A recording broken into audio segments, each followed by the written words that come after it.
Hello everyone, welcome to Sacred Gurukul. इस video में हम बात करने वाले हैं बैंक ऑफ बड़ौदा में अभी अप्रेंटिस का वैकेंसी आया हुआ है। जो टोटल वैकेंसी है वो 4,000 वैकेंसी है। अभी तक जिन लोगों ने चैनल को सब्सक्राइब नहीं किया है, चैनल को सब्सक्राइब कर लीजिए, जिससे कि आने वाले जितने भी वीडियोज अपडेट्स हैं वो सारे के सारे आपको मिलते रहेंगे। तो देखो, मैं आपको एक एक लाइन बाय लाइन बताता हूँ कि क्या इसके एलिजिबिलिटी क्राइटेरिया है, कितना फ़ीस है, इसके क्या बेनिफिट हैं अप्रेंटिस का, और मतलब सारी चीज़ें वन बाय वन हम एक एक करके डिस्कस करते हैं। देखो, जो लोग ऑलरेडी ग्रेजुएशन कर चुके हैं, तो बैंक ऑफ बड़ौदा ने बैंक की तरफ से निकलता है, कुछ एसबीआई की तरफ से भी निकलता है, सेंट्रल बैंक ऑफ इंडिया भी, बैंक ऑफ बड़ौदा भी इस बार निकाला है।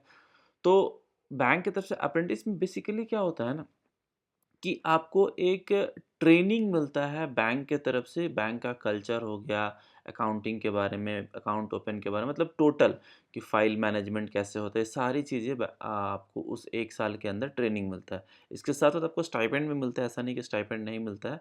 2 अलग-अलग कैटेगरी के, अर्बन के लिए कितना मिलता है, रूरल के लिए कितना मिलता है, हम एक-एक चीज़ डिस्कस करते हैं।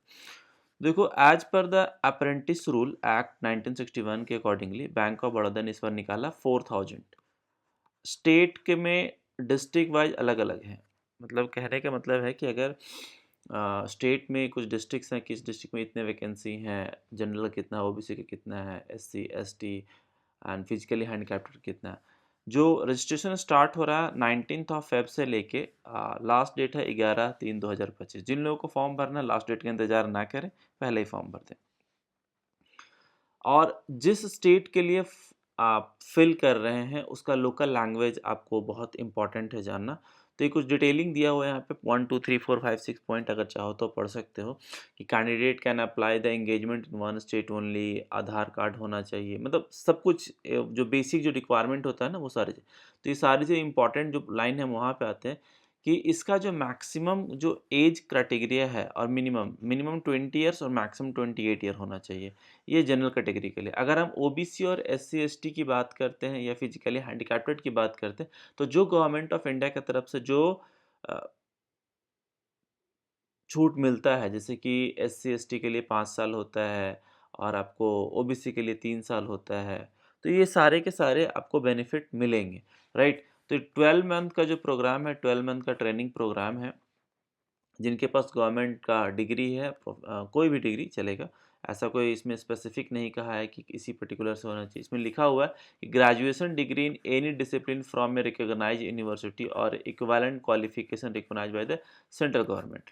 तो कोई भी डिग्री चलेगा, मतलब डिग्री होना चाहिए आपके पास, लेकिन ग्रेजुएशन होनी चाहिए, राइट। अब वो रिलैक्सेशन की बात किया तो S C S T OBC PWB candidate, आपको मैंने बता दिया कितना मिलेगा, कैसे मिलेगा।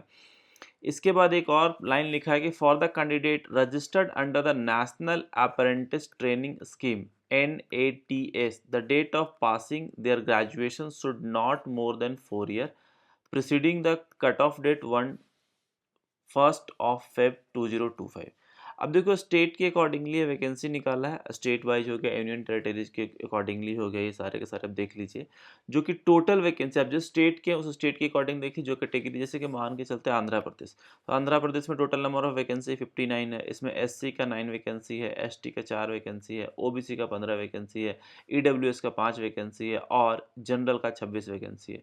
ये OCHI VI और ID का जो फुल फॉर्म है, आपको पूरा नीचे लिख समझाता हूँ। फिजिकली हैंडिकैप्टेड के लिए हो गया कि किसी को आँख का प्रॉब्लम, किसी को हियरिंग का प्रॉब्लम, ये सारी चीज़ें, तो उसके अकॉर्डिंगली भी वैकेंसी जो है वो उस तरीके हर स्टेट के अकॉर्डिंग दिया। नीचे लास्ट में आपको जैसे स्टेट में आंध्र प्रदेश है, तो आंध्र प्रदेश में जितने नंबर ऑफ डिस्ट्रिक्ट्स में जो वैकेंट हैं, वो भी आपको पूरा का पूरा वैकेंसी डिस्ट्रिक्ट वाइज भी दिया हुआ है।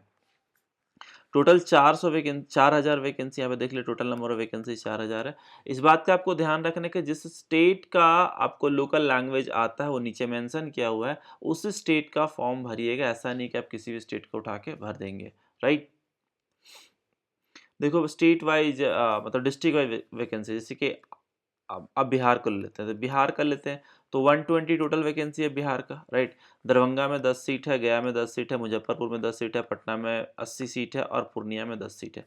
तो ये हर स्टेट के अकॉर्डिंग इसी तरीके से लिखा हुआ है। एवरी स्टेट हैविंग, आप कोई भी स्टेट उठा लो, हरियाणा उठा लो, हरियाणा में क्या है, 81 सीट है, जिसमें अम्बाला में 6 सीट है, फरीदाबाद में 10 सीट है, गुड़गांव में 27 सीट है, हिसार में 10 सीट है, करनाल में 10 सीट है, पंचकुला में 6 सीट है, पानीपत में 5 सीट है और सोनीपत में 60 सीट है। तो ये हर जगह पे है कि झारखंड में देखो, झारखंड में 30 सीट है, ईस्ट सिंहभूम में 20 है और रांची में 10 सीट है। तो कोई भी स्टेट डिस्ट्रिक्ट वाइज एकदम प्रॉपर तरीके से दिया हुआ है, उसमें कोई इशू नहीं है। नंबर ऑफ वैकेंसी किसमें कितना है ज़्यादा, वो आप अपने अकॉर्डिंग देख लेंगे। जो एज रिलैक्सेशन की बात करें तो एस-सी-एस-टी के लिए 5 साल, ओबीसी कैटेगरी के लिए 3 साल, और अगर हम फिजिकली हैंडिकैप्टेड की बात करते हैं तो 10 साल, 13 साल और 15 साल। जो विजुअली, जैसे वीआई एचआई लिखा हुआ था ना कि visually blindness and low vision के लिए वीआई यूज करना है, हियरिंग के लिए एचआई हो गया, ऑर्थोपेडिकली चैलेंज के लिए ओसी हो गया, और इंटेलेक्चुअल डिसेबिलिटी के लिए आईडी होगा। मतलब कहने का मतलब वो सारी चीज़ें आपको यहाँ पे मेंशन किया हुआ है, कोई इशू नहीं है। इसके बाद जिस कैटेगरी का आप फॉर्म भरेंगे, वो उसका आपको सर्टिफ़िकेट लगाना बहुत ज़रूरी है। वैलिड सर्टिफ़िकेट बहुत इम्पोर्टेंट है। जो भी कैटेगरी के लिए आप क्लेम कर रहे हैं, वो श्योर। उसके बाद आपको कि जब आप फॉर्म सबमिट करेंगे, तो फॉर्म सबमिट करते समय क्या-क्या चीज़ों का ध्यान रखना है, ये सारी चीज़ें लिखा हुआ है कि दैट्स अ इम्पोर्टेंट पॉइंट कि ये 1 साल का ट्रेनिंग प्रोग्राम है। इस ट्रेनिंग प्रोग्राम को ये मत समझ लिया कि ये परमानेंट जॉब है, ये नहीं है।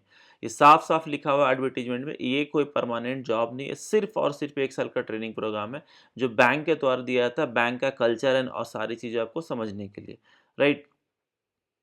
नेक्स्ट आते हैं अगर हम, तो अप्लाई कैसे करना है, तो ये वेबसाइट लिखा हुआ है apprenticeshipindia.gov.in पे जाएँगे, या फिर nats.education.gov. ये मैं आपको लिंक डिस्क्रिप्शन बॉक्स में दे दूँगा, वहाँ से आप देख लेना, क्लिक करेंगे डायरेक्टली आप अप्लाई फॉर्म पे चले जाएँगे।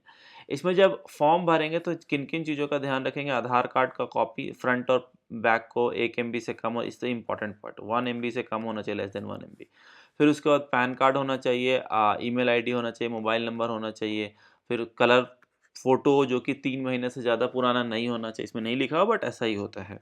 10th का मार्कशीट हो गया, 12th का मार्कशीट हो गया, डिग्री हो गया, सर्टिफ़िकेट हो गया, मतलब ग्रेजुएशन का। स्कैन कॉपी पासबुक का आगे और पीछे, मतलब या तो चेक का कोई चेक का कैंसल चेक दे दीजिए, या फिर पासबुक का आगे, जिससे कि अकाउंट नंबर, आईएफएससी कोड, नाम, ये सारी चीज़ें मेंशन किया हुआ रहे उसमें। सिग्नेचर हो गया, स्कैन कॉपी।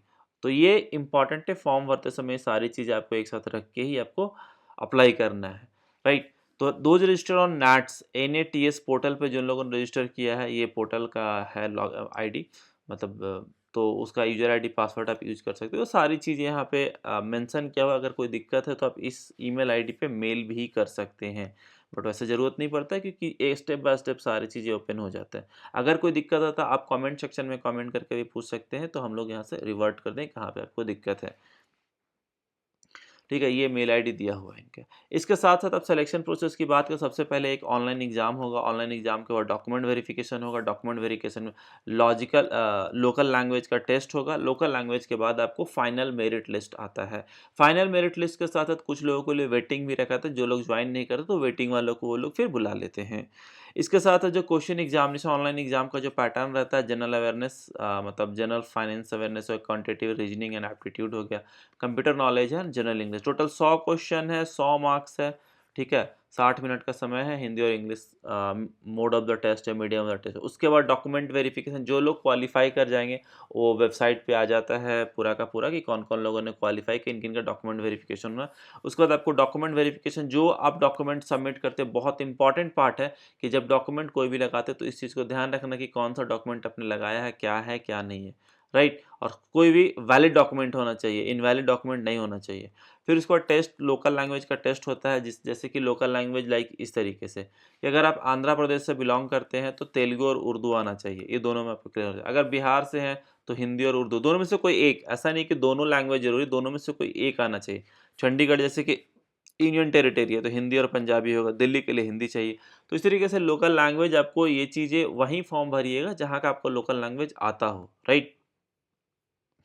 उसके बाद मेडिकल फिटनेस चेक किया था, मेडिकल फिटनेस के अकॉर्डिंगली फिर उसके बाद बैंक, जो बैंक का रिक्वायरमेंट होता है मेडिकल, कि वो फिटनेस चेक करते हैं। फिर फाइनल सिलेक्शन के लिए आपको एक मेरिट लिस्ट जनरेट करते हैं, कट ऑफ के अकॉर्डिंग, जो आपका टेस्ट में कट ऑफ आया, या फिर डॉक्यूमेंट वेरिफिकेशन देखा जाता है, लोकल लैंग्वेज टेस्ट देखा जाता है, मेडिकल फिटनेस, इन सब चीज़ों को मिलाने के बाद एक फाइनल मेरिट लिस्ट जनरेट किया जाता है, उसके साथ साथ वेटिंग लिस्ट भी जनरेट किया। जॉब प्रोफाइल ये है कि हमें साफ लिखा हुआ है, देखो कि अप्रेंटिसशिप का है, जिसमें this is neither an employment in the bank nor in the contract employment. किसी तरीके का बैंक का employment, just a training programme है, याद रखिएगा, जस्ट अ ट्रेनिंग प्रोग्राम है, ठीक है।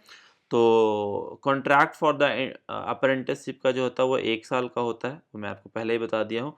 उसके बाद जो स्टाइपेंड मिलता है, जो पैसे मिलते हैं, वो मेट्रो सिटी अर्बन ब्रांचेज में 15,000 रुपये पर मंथ मिलता है, और रूरल और सेमी अर्बन ब्रांचेज में 12,000 रुपये पर मंथ मिलता है। उसके बाद आपको टर्म्स एंड कंडीशन, किसी तरीके का आप वहाँ पे कुछ मिसबिहेवियर नहीं करेंगे, और मतलब डिफरेंट डिफरेंट सारे कोई, कि आपके ऊपर कोई भी केस ना होना चाहिए। बैंक में आप किसी तरह का कोई क्लेम नहीं करें कि ये आपका परमानेंट जॉब है, इससे ट्रेनिंग है, बार-बार ये लिखा जा रहा है, बार-बार ये चीज़ें, क्योंकि कुछ लोग कह देते हैं कि नहीं हम तो बैंक में नौकरी करते हैं, तो ये बैंक में जॉब नहीं, जस्ट ट्रेनिंग, जिससे आपको आगे फ्यूचर में इसका फ़ायदा मिलता है। जब आप किसी बैंक में अगर आप करियर बनाना चाहते हैं, तब आपको बेनिफिट मिलता है इस ट्रेनिंग प्रोग्राम का, ठीक है। उसके बाद एप्लीकेशन फ़ीस की बात करते हैं। एप्लीकेशन फ़ीस आपको जनरल के लिए और ओबीसी के लिए जो है 800 रुपये है, यहाँ पे लिखा हुआ है। उसके बाद SC/ST कैटेगरी के लिए 600 रुपये है, और फिजिकली हैंडीकैप्टेड के लिए आपको 400 रुपये प्लस जीएसटी ज़रूरी है, ठीक है। उसके बाद गाइडलाइन के अकॉर्डिंग नैट्स के पोर्टल पे भी जाके आप चेक कर सकते हैं, सारे के सारी चीज़ें अवेलेबल है, और वहाँ से फॉर्म भरने के लिए लिंक आपको डिस्क्रिप्शन बॉक्स में सारे मिल जाएंगे, और नहीं तो यहाँ पे सामने आपको दिख ही रहा है, कोई इशू नहीं है। उसको डॉक्यूमेंट प्रॉपर तरीके से सबमिट करना, सबमिशन के बाद आपको फाइनल मेरिट लिस्ट आएगा। उसके बाद जहाँ आपने अप्लाई किया उस डिस्ट्रिक्ट के अकॉर्डिंग आपको बुलाया जाएगा उस ट्रेनिंग के लिए। फिर उसका ट्रेनिंग करिए, आपको फाइनल में लास्ट में आपको इंटीमेशन लेटर या फिर एक्सपीरियंस लेटर वहाँ से मिलता है एज पर द बैंक, और जो आपको लास्ट डेट हो तो वहाँ से फ्री है, कोई दिक्कत नहीं है। किसी भी तरीके का हार्ड कॉपी नहीं जाता है इंटीमेशन लेटर के रिस्पेक्ट में, सब ठीक है, ऑनलाइन ही सब कुछ मिल जाएगा, ऑनलाइन ही साइट पे सब कुछ आता रहता है। और ये सारी चीज़ें हैं, लिस्ट ऑफ द डॉक्यूमेंट लिखा हुआ है, लिस्ट ऑफ द डॉक्यूमेंट जो है वो आपको ध्यान रखना है, सारी चीज़ें, ठीक है। अब अनाउंसमेंट जो होगा आपकी, आपने जो भी डॉक्यूमेंट को फॉर्मेट दिया हुआ है नीचे देखिए, यहाँ पे फॉर्मेट है, बेसिक सा फॉर्मेट इस तरीके का है। शेड्यूल्ड ट्राइब मतलब एसटी के लिए क्या है, किस तरीके से होना चाहिए, एससी के लिए क्या होना चाहिए। तो ये फॉर्मेट तो उनके लिए जो कैटेगरी में अप्लाई करे, जो कैटेगरी में अप्लाई नहीं करे उनके लिए कोई इशू नहीं है। तो this is all about this bank of Baroda apprentice recruitment 2025, और इसमें 4,000 वैकेंसी है। जिन लोगों ने ग्रेजुएशन कर रखा है तो आप जाके अप्लाई कर लीजिए, क्योंकि बहुत अच्छा वैकेंसी है, मतलब ट्रेनिंग प्रोग्राम के लिए काफ़ी अच्छा है, and this is good for your banking sector और बैंकिंग कैरियर कह लीजिए, कि अगर बैंकिंग में अगर कैरियर बनाना चाहो तो यहाँ अप्लाई करके आप ज्वाइन कर सकते हैं। अगर किसी तरीके का प्रॉब्लम है तो you can contact with the number 7781913939। So thank you everyone for watching this session, thank you.